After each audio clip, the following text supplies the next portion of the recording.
Si tu te rends dans les locaux des différents transitaires, tu vas te rendre compte qu'il y a énormément de colis dans ces différents locaux-là. Ce n'est pas qu'ils reçoivent les colis quasiment tous les jours. Le truc est qu'il y a des personnes qui achètent des produits en Chine et lorsque ça arrive, on les appelle pour leur faire comprendre que leur colis est arrivé au pays. Ils ont du mal à payer le transport pour récupérer le colis. Tout simplement pourquoi? Parce qu'ils n'ont pas pris la peine d'évaluer le coût du produit et le coût du transport avant de prendre la décision d'achat. Je vais de ce fait te recommander que lorsque tu veux acheter en Chine, prends la peine de bien te renseigner sur le transitaire que tu veux utiliser.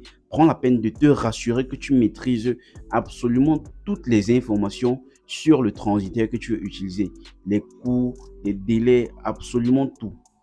Deuxièmement, je vais te recommander de toujours évaluer le coût du transport avant même d'acheter le produit. Donc, lorsque tu discutes avec un fournisseur pour acheter, tu dois toujours évaluer le coût du transport.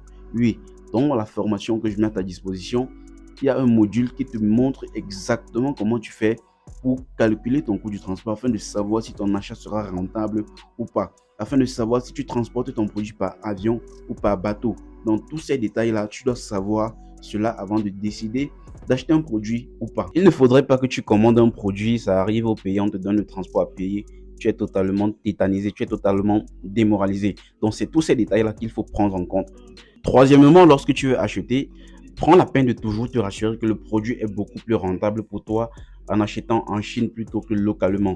Parce qu'il y a des produits que tu vas vouloir acheter, effectivement, tu vas te rendre compte que acheter en Chine, ce n'est pas rentable. Oui, ce n'est pas tous les achats qui sont rentables lorsque tu achètes en Chine pour une certaine quantité.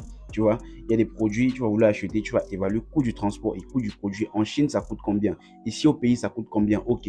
Si c'est plus favorable en Chine, tu achètes. Si c'est pas favorable, tu achètes dans ton pays tout simplement. Donc, n'hésite surtout pas à évaluer tous ces petits détails avant de décider de te lancer dans l'achat d'un produit ou pas. On se dit à très bientôt. J'espère que tu as appris beaucoup de choses dans cette vidéo.